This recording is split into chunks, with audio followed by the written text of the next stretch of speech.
Uh, Hi, good evening. This is Aditya Verma, and I am a team member of Group 8. So, yeah, actually, I don't know. I think there was some problem with you. With the deployment of our code at your end is what I'm guessing. So, yeah, I just wanted to make a video of this presentation of in Zoom call and submit it to you as soon as possible. So I'm sorry to say you this presentation is a little bit delayed because we had our DSA project work to be finished. But that being said, I'm just creating this presentation to show how significantly we have improved our dashboard, and I'll explain you all the components in our dashboard. So the chronic disease analysis in USA. So first, we made initial analysis of data. We took the count of each topic in the dataset, and then we saw that cancer, cardiovascular disease, chronic obstructive permanent COPD, and diabetes have significantly higher values, higher counts than the rest of the data in the dataset. So I just put a small marquee in here that's called health is wealth, just for the sake of it, because I've learned something new and it looked fancy. Coming to our next plot, we see a correlation heat map by topic.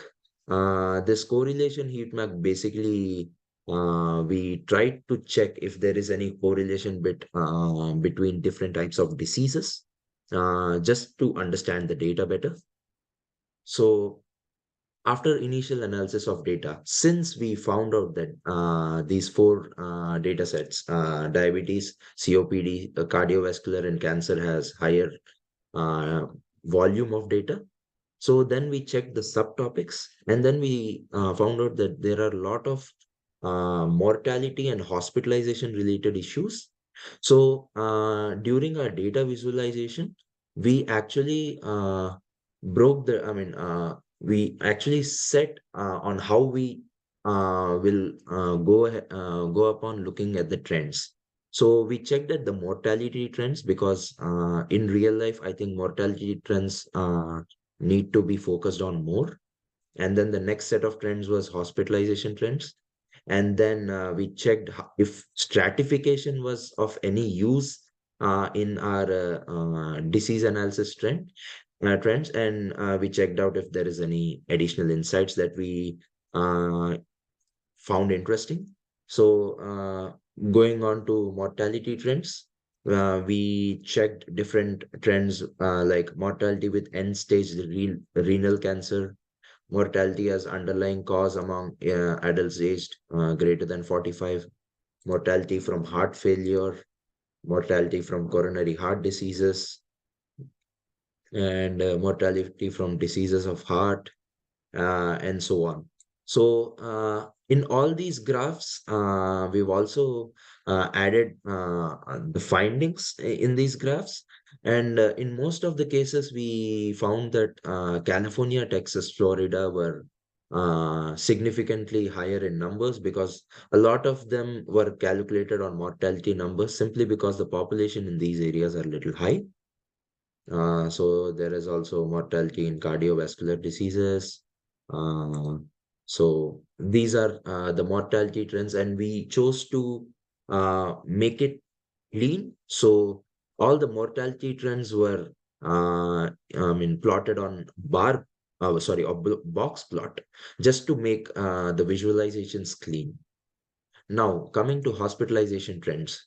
Hospitalization trends, we thought of checking it over the years. So we checked hospitalization of asthma. We see there's a decline in the hospitalization for asthma, hospitalization for stroke, and then we have hospitalization for acute myocardial infarction, and then hospitalization for COPD as diagnosis among Medicare eligible persons. So one interesting trend that we found out was uh, uh, the we see an incline after 2014 for hospitalization of COPD among Medicare eligible people. So the I our team actually checked this hospitalization trend and researched it in Google.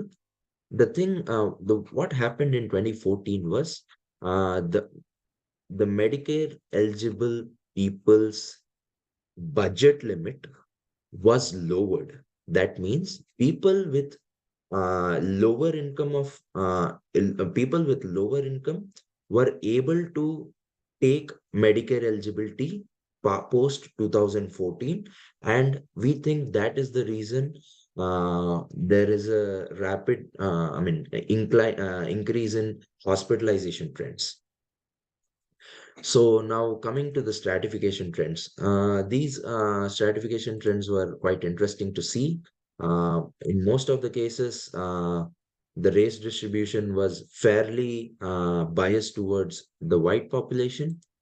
Uh, so we see race distribution of mortality. So in stratification trends, we again checked for mortality and mortality race-wise and gender-wise. So we check race distribution of mortality in cancer, cardiovascular disease. This is one interesting funnel graph that will give us the distribution. And then this is a sunburst chart that is similar to pie chart, but a little different. So this is race distribution of hospitalization numbers in diabetes. And then this is gender distribution of male and female. In most of the cases, we found out that gender stratification is not so prevalent. Be it male or female, both are equally prone to mortality cases in different types of diseases. So there is CVD, and then there is cancer. So these were the stratification level trends that we found were interesting. Now, coming to additional insights. So some additional insights that we found interesting after looking at the data set for so long, the whole semester, to be very frank, were the crude prevalence rate of uh, high school students consuming soda. This is a very good sign for USA. We see that the crude prevalence rate is in decline over the years. So that means young students are choosing a little healthier option, maybe other or options other than soda uh, to factor into their daily consumption or weekly consumption. But yeah, this is one positive trend that we found was good. And then this is a tree map of top 10 states with highest cardiovascular disease count. So every time we take number into account, California, Florida, and New York tops just because of the population count. So that is the reason we chose to change the uh, how we calculate basically immunization part. So we took age adjusted prevalence in immunization so that the numbers don't mean so much. So that became that was a great idea because now we can see California is nowhere near South Dakota and North Dakota in immunization patterns, even though the population is different.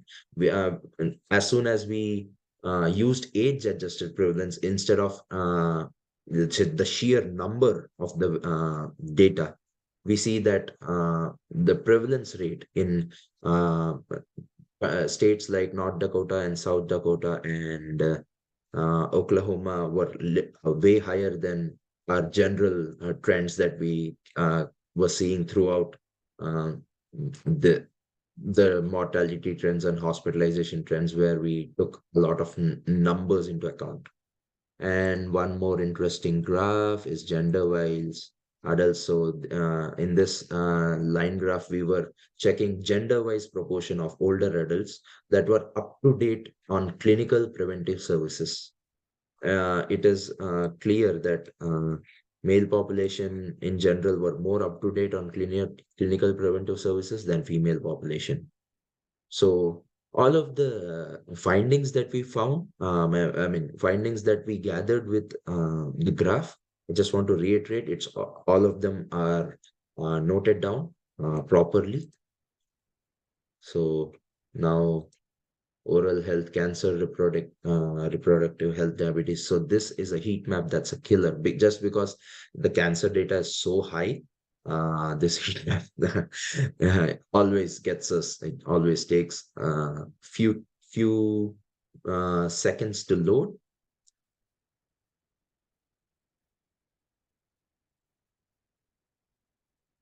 Yes, now we see heat map. I mean, heat map on all over the USA. We actually removed Puerto Rico, Guam, Virgin Islands, and the column which has the value US, because that was queuing with our data. So now, in this, in also interestingly, South Dakota and North Dakota have higher rates of oral health cancer when we check the data from 2008 to 2020. So, this is the EDA analysis that our team has done. Coming to the regression model.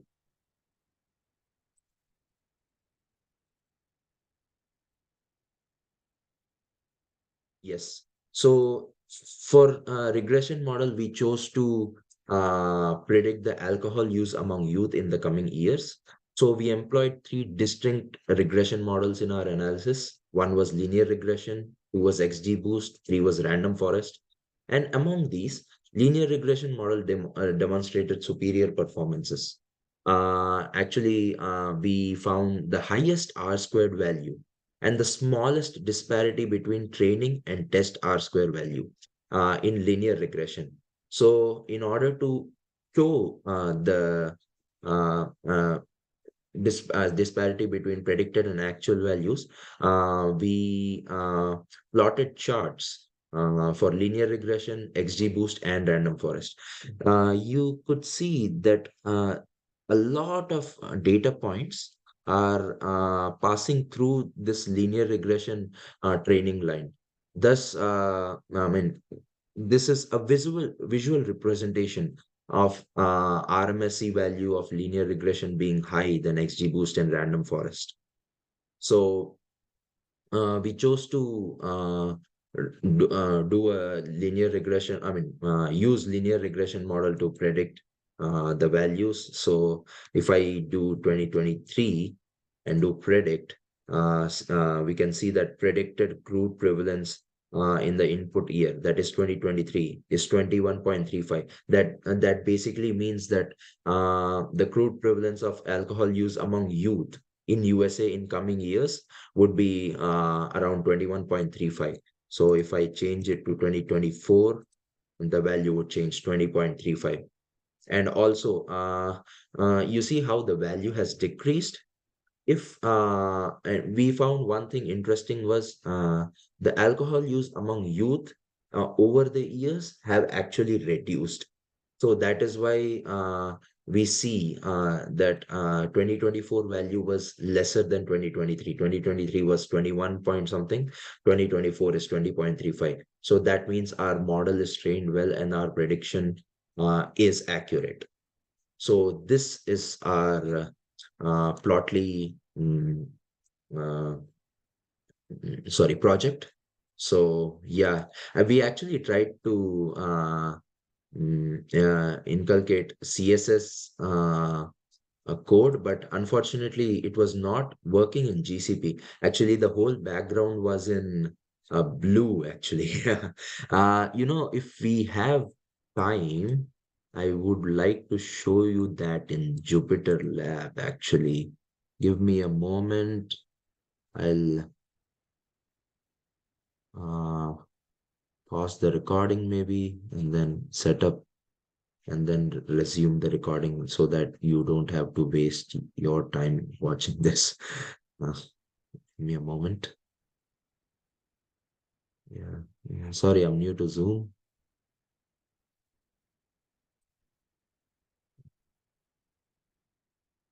Okay, I might just finish it off. That would be faster, I think so. So uh, I'll I'll have this and then I'll delete all of them and then I'll run this.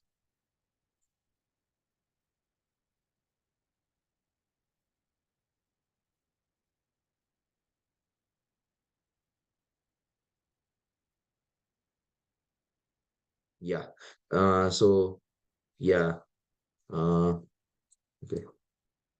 So yeah, you see this colors. Actually, we employed a CSS code. So this asset folder had custom styles.css. So this was giving us this beautiful colors. Actually, unfortunately, we were not able to deploy this in GCP. So yeah, but yeah, this is one interesting thing that we can check. I mean, maybe try and use CSS to make beautiful colors. So so that's it for our presentation. I hope you liked our presentation. We have significantly improved the complete dashboard. And I would again like to thank you for this opportunity to present, uh, to give us the chance to present again. Thank you. Thank you. Let's stop it.